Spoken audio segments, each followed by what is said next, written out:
Good morning, friends. Welcome back to the class. I hope you all are safe and healthy too. So, coming to the session 2 on the chapter continuity, that is chapter number 5.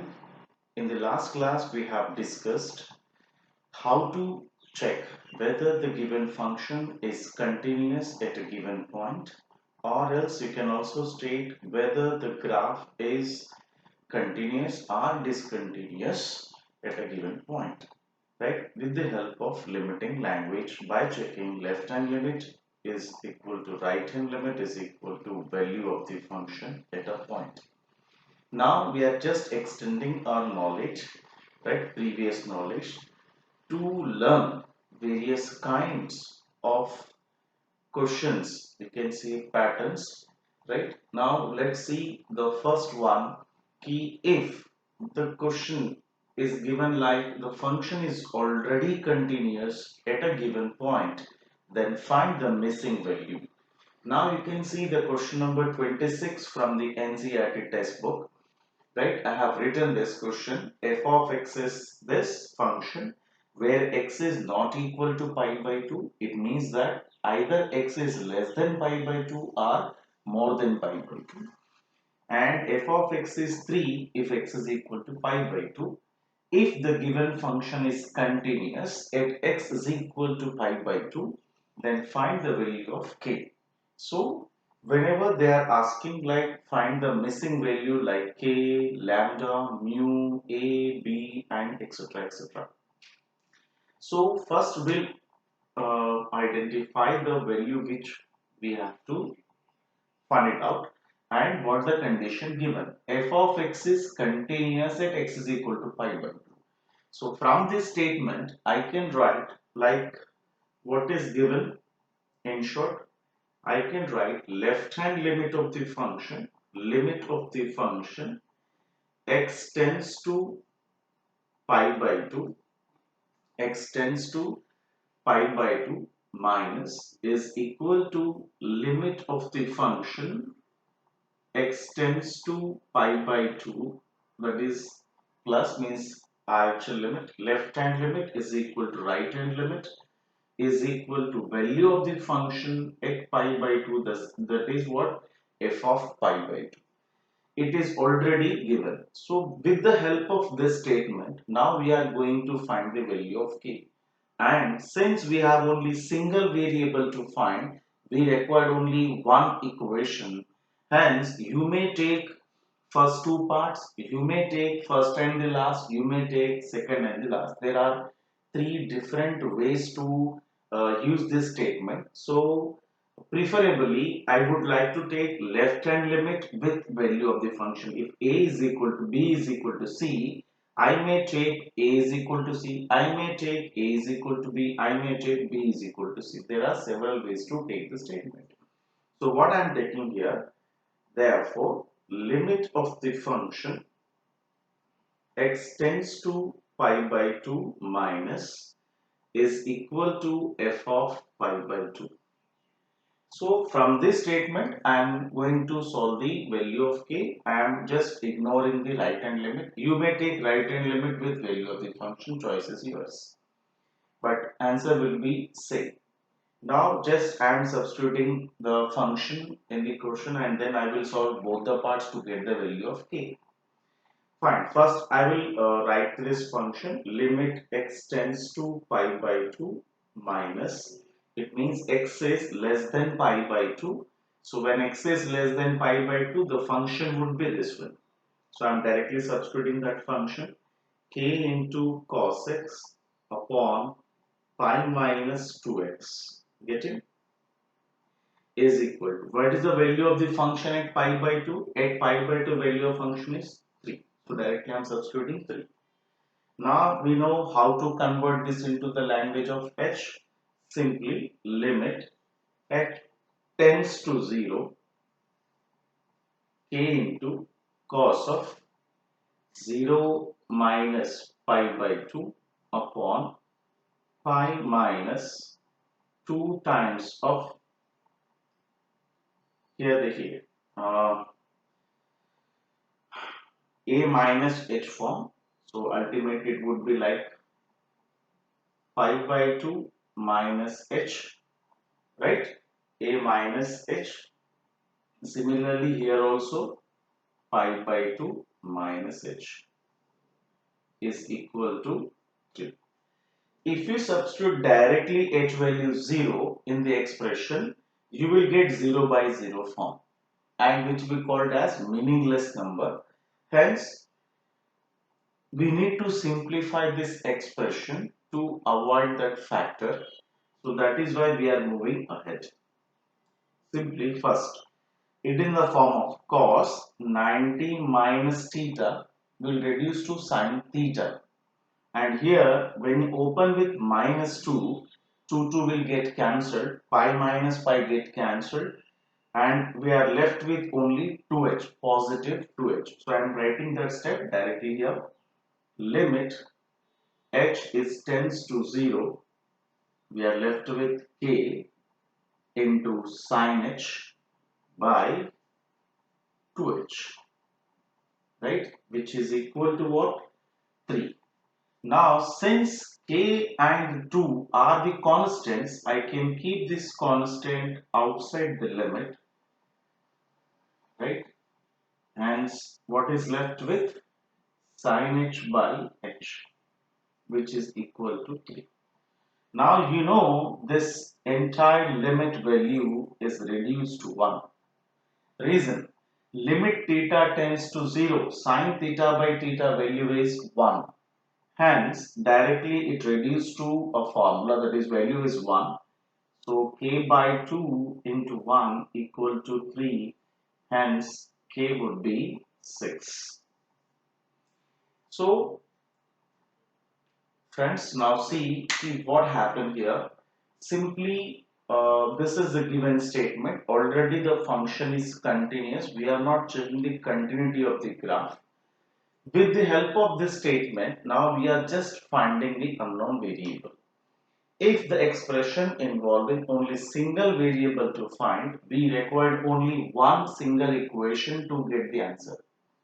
Similarly, if the expression is involving two variables, we require two equations. Means like LHS is equal to RHS. Once we can take that is A is equal to B, and then we can take A is equal to C or B is equal to C. We are having total three possibilities to simplify. Getting? So now to understand more, I am taking one more question here.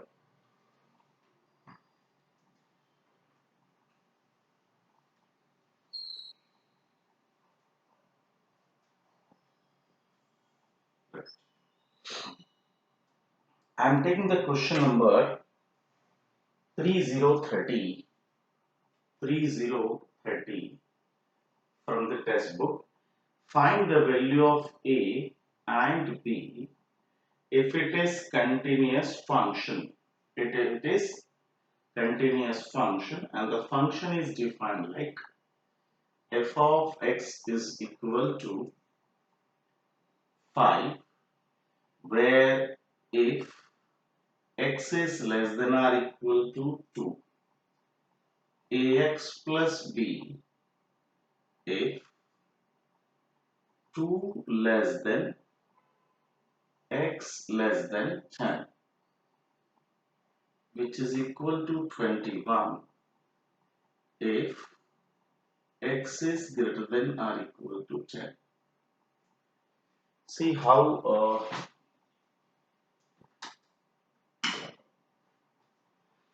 beautifully this question is framed.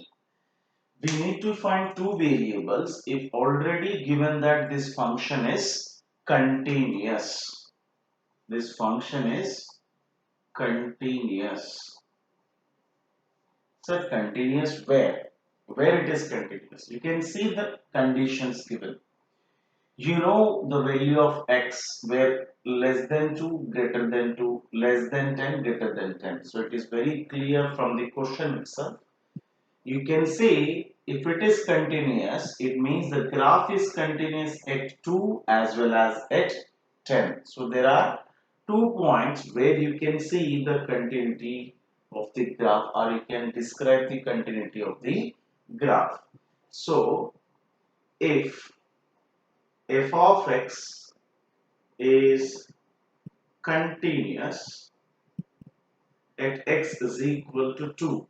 So what you can say here then, limit x tends to 2 minus f of x, that is left hand limit, is equal to limit x tends to 2 plus f of x is equal to f of 2. This is one statement you can write from the question.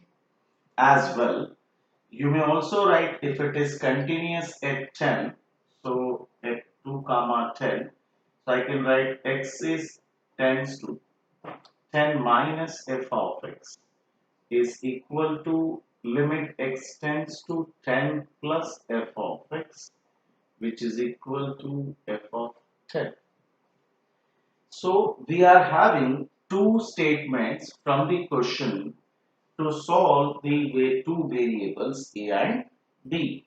So in this case, first we'll take this statement to get some relation between a and b. When we solve this statement, we'll be able to find a and b relation, that is equation between a and b. Then when you solve the second statement, you will get another equation with a and b. Then we'll solve both the equations to get the value of a and b. Just for your reference, I am solving this. So I am equating just like usually I would like to take like left hand limit with the value of the function. So I am just taking this one first. X tends to 2 minus, when x is less than 2. When x is less than 2, the function is 5 equal to, when x is equal to 2, that is value of the function. When x equal to 2, so what you will say, x equal to 2, value of the function is still 5. So if you take like this, what you are getting, 5 is equal to 5. There is no use of taking this left hand limit with the value of the function. So that is why I am ignoring this left hand one. Now I have a choice to take right hand limit with value of the function. So I am just equating this now. You know the purpose why I am ignoring this one. Already I have shown.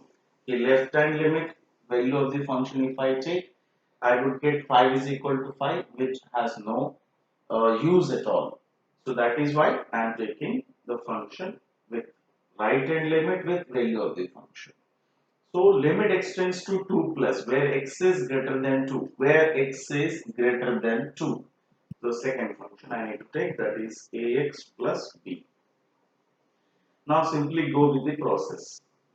Limit h tends to 0, a into, right, 2 plus h plus b equal to 5. Now when you substitute h is equal to 0 over here, you will get an equation like 2a plus b equal to 5. This will be a equation 1. In a similar manner, if I solve this condition, so definitely I would get one more equation and simply taking left hand limit and the value of the function here. So what is the left hand limit? Limit x tends to 10 minus x is less than 10. This would be ax plus b is equal to value of the function at 10, that is 21. Ready? So now just simplify this one in a usual manner. Limit h tends to 0, where a into, it would be 10 minus h plus b equal to 21. So since now when you substitute h is equal to 0 over here, you will get 10a plus b is equal to 21. This is the second equation. Now I think you are able to simplify these two equations to get the value of a and b by using elimination method, right, or substitution method, whichever you feel better for you. So this is what the way of finding the unknown variables when the graph is given like continuous at a given point. Here we are finding two variables. That's why the condition is given like this graph is continuous at two distinct points. Getting? So in the previous question, we were finding the value of only single variable k, where the graph is given like it is continued at single point. So according to the number of variables, the data will be provided you in the question clearly. So before proceeding to the process, first focus on the given function and at a given condition. So now let's take the last question to understand some more detail about this pattern, right? So preferably, I would say the question number 18. Question number 18 from the NCERT, which is very important. I would say it's a 5-star question for you. Okay. So let's take this question now.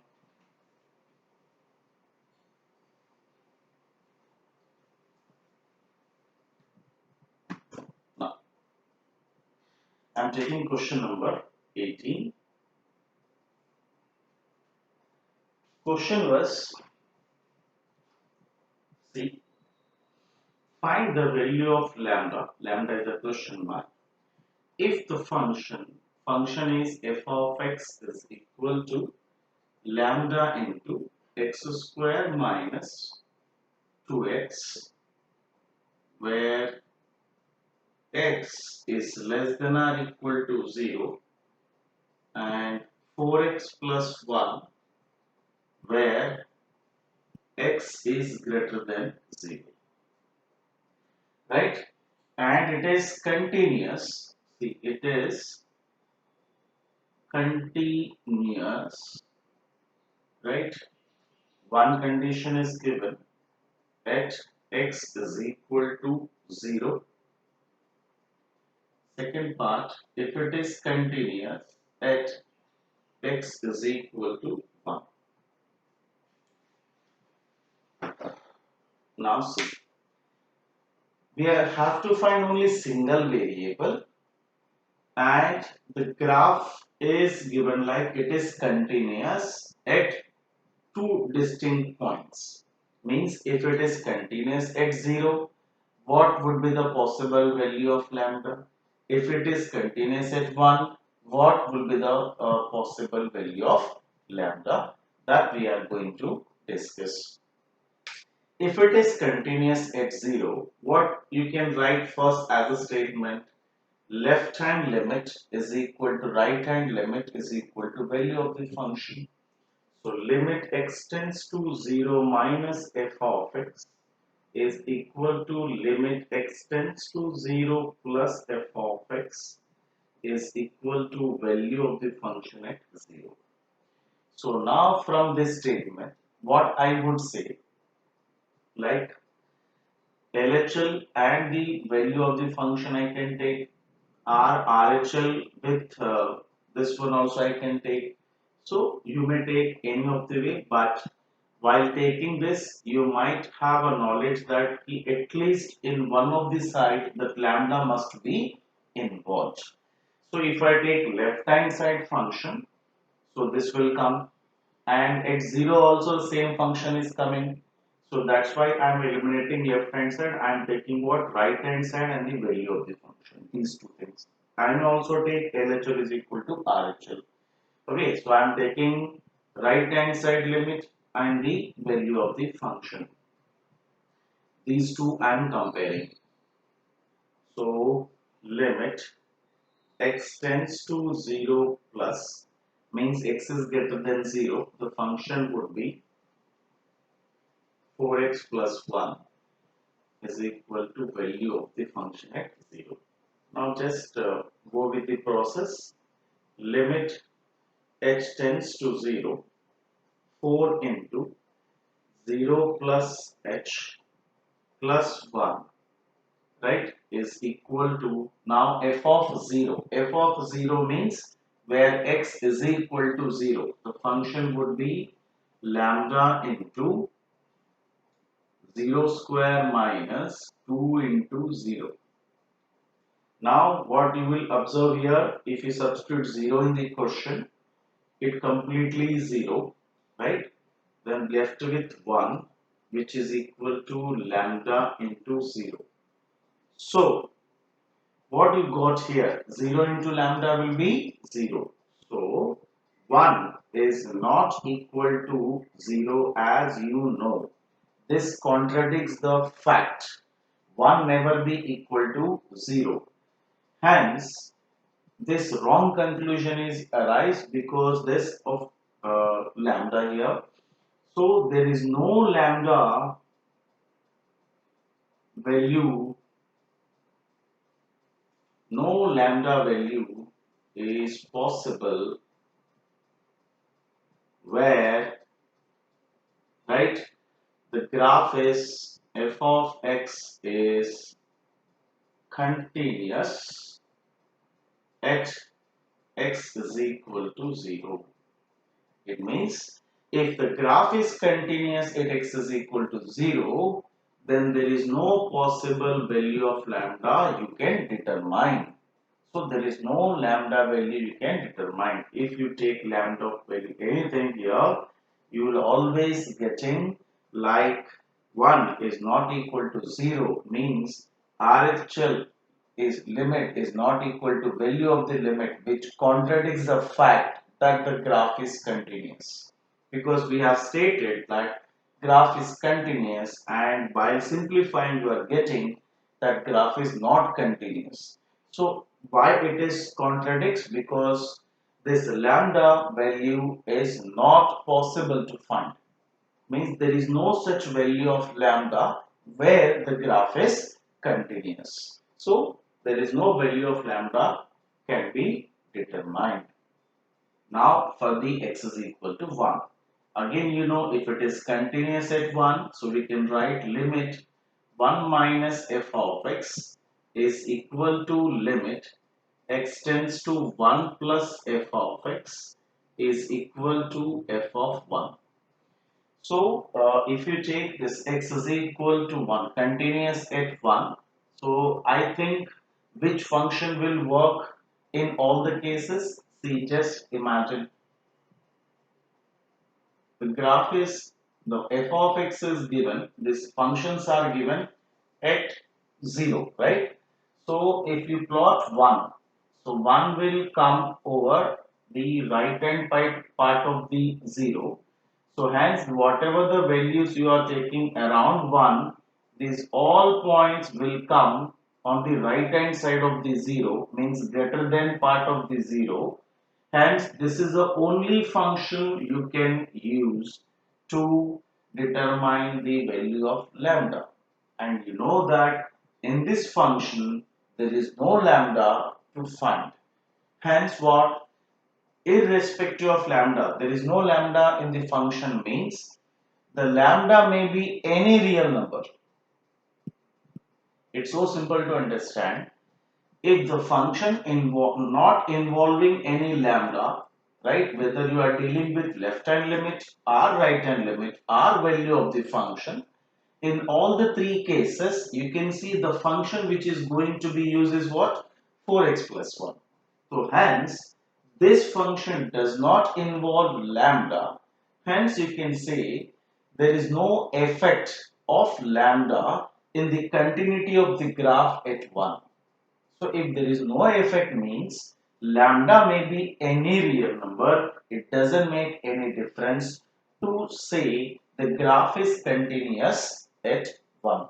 Still we are solving the question to understand more. So I am taking left hand limit and the value of the function as usual. X tends to 1 minus means less than just 1, less than 1 means function would be 4x plus 1, which is equal to value of the function at 1. Now just simplify the process. H tends to 0. It would be 4 into 1 minus h plus 1 is equal to 4 times of 1 plus 1.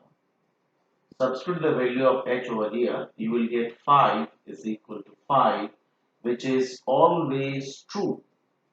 Always true. So therefore, what you can say, lambda may be any real number. Lambda may be any real number. Because of any value of lambda if you assign, it doesn't affect the continuity of the graph at x is equal to 1. You can see, right? In entire function there is no lambda at all. Means lambda का कोई essence यानी उसका कोई effect इस continuity of the graph at 1 पर नहीं है. But on the other hand, when we were discussing the continuity of the graph at x is equal to 0, we are arising the fact like 1 is not 1 equal to 0. What we are getting? 1 equal to 0, which is practically not possible. This contradicts the facts. This contradicts the fact. Contradicts the fact. So hence we can say there is no value of lambda, right, which makes the graph continuous at x is equal to 0. Means lambda cannot be determined if the graph is continuous at 0. And here the second part says lambda may be any real number at which the graph is continuous at given point x is equal to 1. So these two are exactly what he opposite nature the value of lambda. So this is the way they are asking the questions by giving the graph is continuous at a given point. So I hope it is very clear to everyone. So just solve the question number I am saying here. Which questions we can solve based on this? I am writing the question number. Which question from the NCERT exercise we can do the practice on it?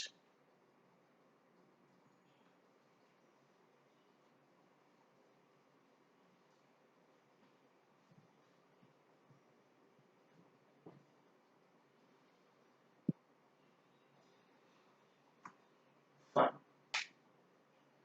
Question number 17, question number 18, and then 26 to 29. Question number 26, 27, 28, 29. So these are the questions you can practice from NCERT textbook exercise wise. There are 6 questions you need to practice based on this pattern. So out of 6 already I have discussed 3 questions. Only rest 3 questions you need to do the practice. Okay. Now let's move on to the next pattern or next concept you can say.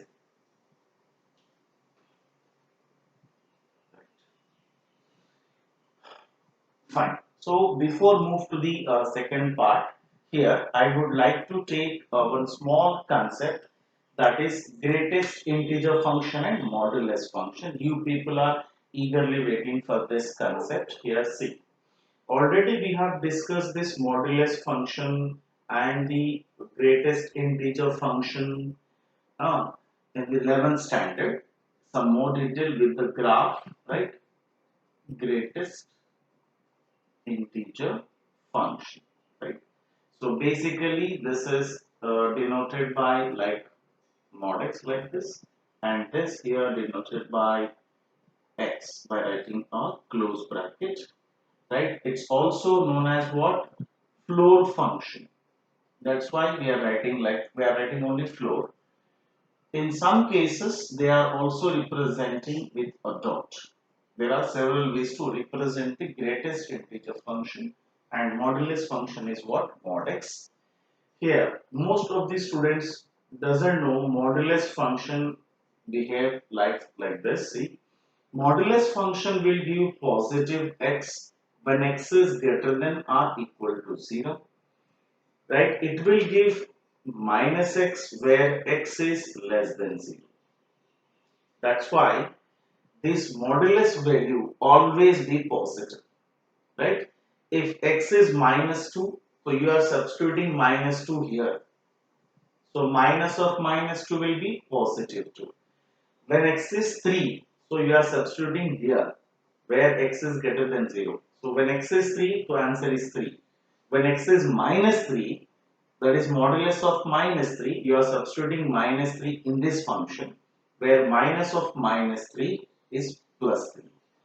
So finally, the modulus function is always give the positive answer irrespective of the nature of the number substituted. Hence, the domain of modulus function is any real number, and the range of modulus function is said to be what? Positive real number, including 0, including 0. Now for the coming to the point, and you may also see the graph of this modulus function. It will take a sharp turn at 0. If you plot the graph of the modulus function, you will get a sharp turn at 0. It looks like a V-shaped graph which is completely symmetrical about the y-axis. Completely symmetrical about the y-axis. This is a graph, general graph of the modulus function. Now coming to the greatest integer function.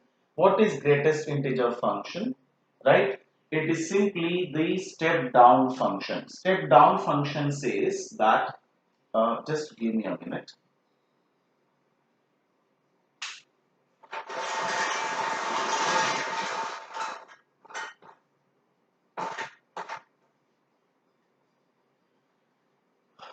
Yes, now there is no reflection. Thank you. So, greatest integer function says that if you are taking any value between 2 and 3, let us say I am taking with the help of number line, it is 2 and it is 3. If you take any value between the 2 and 3, it approaches 2. It approaches 2, right? It means that greatest integer of 2.1 will give 2 only. Greatest integer of 2.9 is also comes to 2. It always reaches the lowest integer in the range, right? So that is why what we are calling here, it's a floor function. It always approaches the down value. That's why it's called floor function. So when you see this graph, right? So you can imagine this one. See, it is 0, it is 1, it is 2, and it is 3. So if you draw the graph from 0 to 1, it reaches 1. Sorry, 0 to 1, it reaches 0. That's why here 1 will be blank. When 1 to 2, if you say, 1 to 2, if you say, the graph would be like this. It reaches 1, but it does not reach 2 from 1 to 2. Similarly, from 2 to 3, if you say, 2 to 3, if you say, it reaches 2, not 3. So that is why this graph is looking like step down function, and a step function or step down function. So that is why the nature of graph is treated like this. So it may shows like a floor function, step down function, dot type, or close bracket x. The meaning is simple to understand. And at every integer, like at 1, at 2, at 3, you can say there is a gap. So at every integer, this graph is discontinuous. And the domain of the greatest integer function may be any real number, but the range of greatest integer function will always be the integers only. You can also see the example which I have quoted. 2.1 lelo, 2.9 lelo, whatever the real number you are substituting, but the answer would always give an integer form. That's why the domain may be any real number, but the range, that is the answers, will also be always be integers. So this is a theory which we have discussed in the 11th standard. Now I am just connecting this concept with the limit language. How can we say the continuity of the graphs with the help of limiting language? Right? Now let's see. Okay.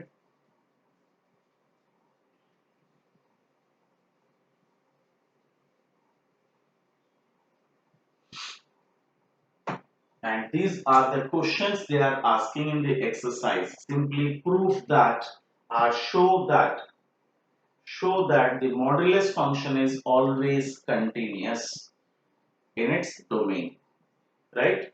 So we need to find first the continuity of the graph. a particular point, but point is not given. So you may take a general constant. Let's say C is a general constant. At that constant, we need to discuss the continuity of the graph. Okay. So how we can discuss this point? See. Now, how we can say the graph is continuous? For that, what we are taking first? Domain. When nothing is given, first we need to define the domain of the function, and then we'll go with the general concept. So domain of modulus function is what? Any real number, as you know the previous knowledge, right? So therefore, if you are checking, means we are checking the continuity of the graph, right? So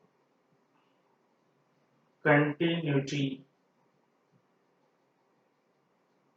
of modulus x at x is equal to c, where c is belongs to any real numbers, because within the domain we are talking about. So wherever the constant I am taking c, that constant is belongs to its domain. Now we need to check whether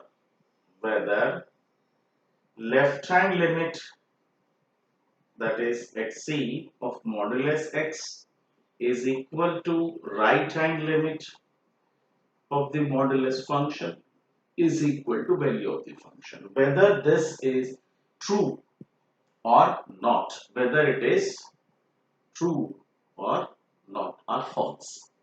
If we are able to prove all the parts are equal at a given constant c, which is a real number, so you can say the graph is continuous at every real number, right?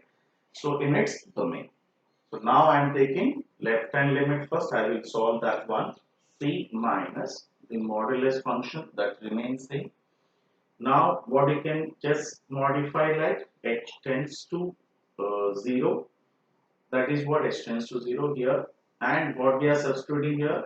C minus h. Getting my point? C minus h, because the constant is unknown. And then substitute the value of h0 here. What you will get? Modulus c, that is what? Positive c. Similarly, if you take x tends to c plus modulus x, what you will say? Limit h tends to 0, that is right hand limit. That's why we are substituting c plus h in the question. Then ultimately by substituting h value 0 over here, you will get modulus c, that is c.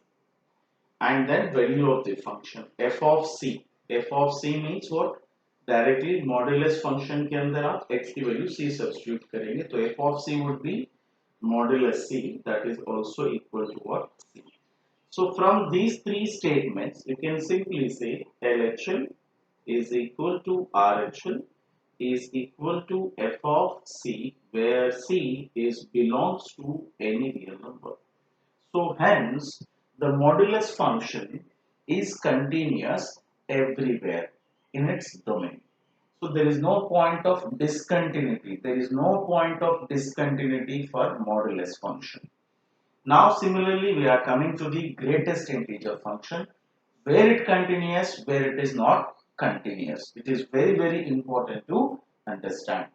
So for that I am just erasing this part, because I need some more space to discuss the greatest integer function.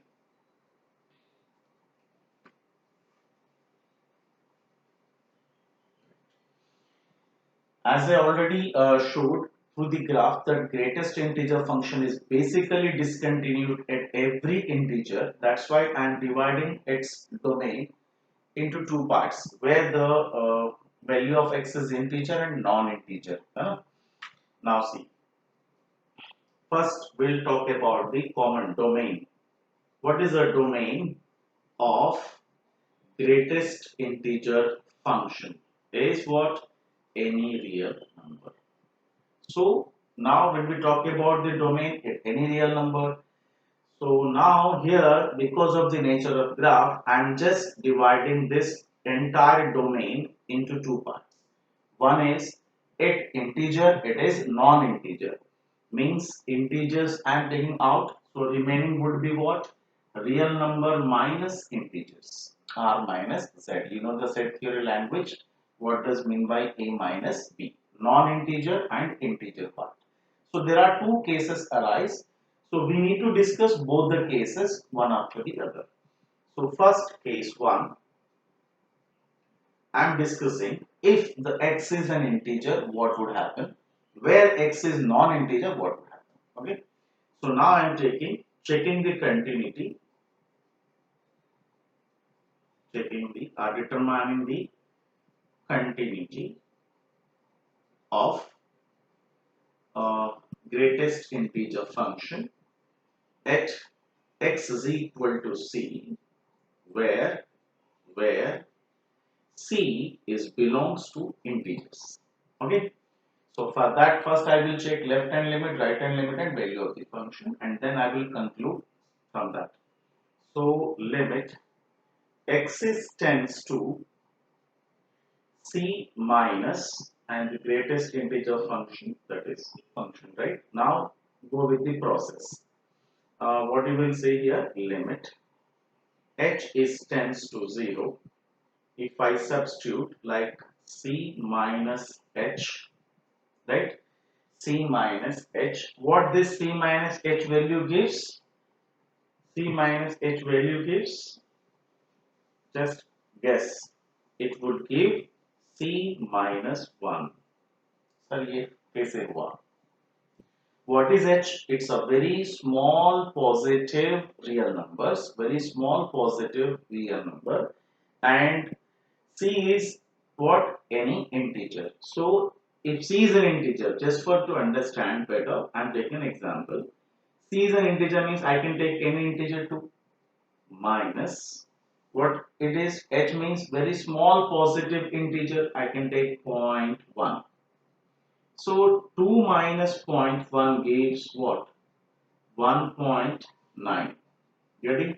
So 1.9 value is what? 1 according to the definition of greatest integer function.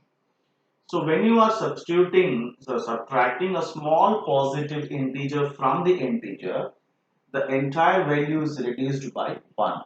If it is 2, the answer would be 1. If it is 3, answer would be 2. If it is 4, answer would be 3.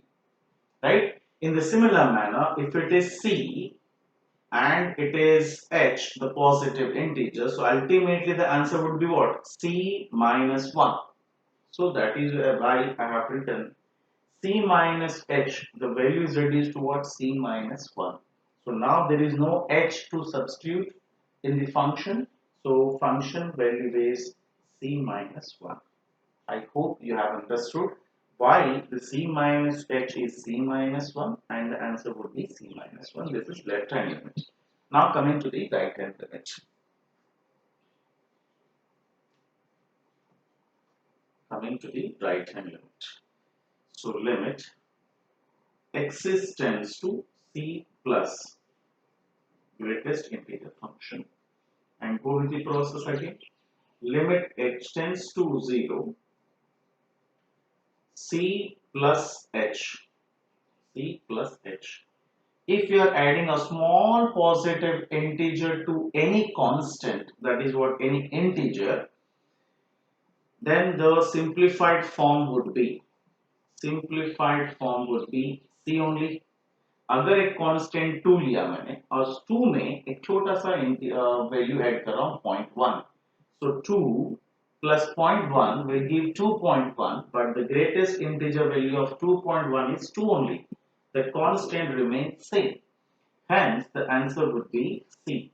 Now from these two only you can say here finally C minus 1 is never equal to C. Means left hand limit value is not equal to right hand limit value, hence the limit does not exist, hence the graph is discontinuous at C. And what was C? It was integer. So finally what I conclude here, therefore greatest integer function is not continuous at integer, at every integer. So this is a case 1 discussion, right, where this part is solved. Now I am taking the case 2. This is the conclusion which we got from the case 1. Now I am taking the case 2. Case 2 is what? Where from the domain, the second part of the domain, where assuming the continuity at, now we are checking the continuity of the graph at x is equal to some other constant, let us say the k is a constant, right? Where k is what? Belongs to any real number except integers, remember. So whatever the constant at which we are checking the continuity of the graph, which is non-integer, okay.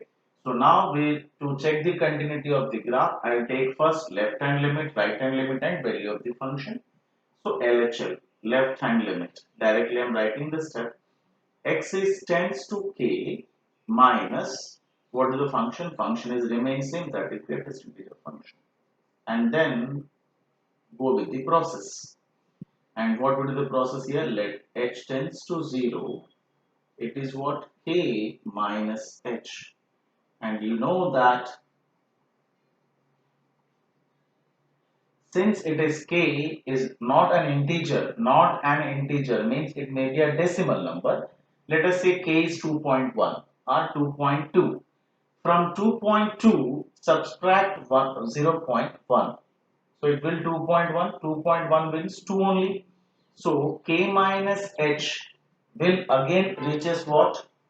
K only. क्या हमें reach करेगा देख लेते हैं. What we are talking about? K is what? Non-integer. So just to understand here, I am taking 2.2 value minus zero point 0.2. Yeah, 0.1. Let us see. And the smallest value I am subtracting. So remaining would be what? 2.1. 2.1 value is what? 2. So if it is k minus h, so ultimately the answer remaining would be what? Remaining would be what? K only, right? जो भी होगा यहाँ constant होगा वो, sorry, k minus क्या होगा यहाँ से, sorry 2.2 है तो 2.1, 2.1 तो क्या होगा? 2 होगा. तो ultimately अगर ये ऐसा है तो answer would be what? K only. जो भी कांस्टेंट लिया है वो एज इट इज कांस्टेंट को रीच करेगा. Now if you substitute this 0 here, answer would be k. In a similar manner, if you go with RHL part, k plus h, k only.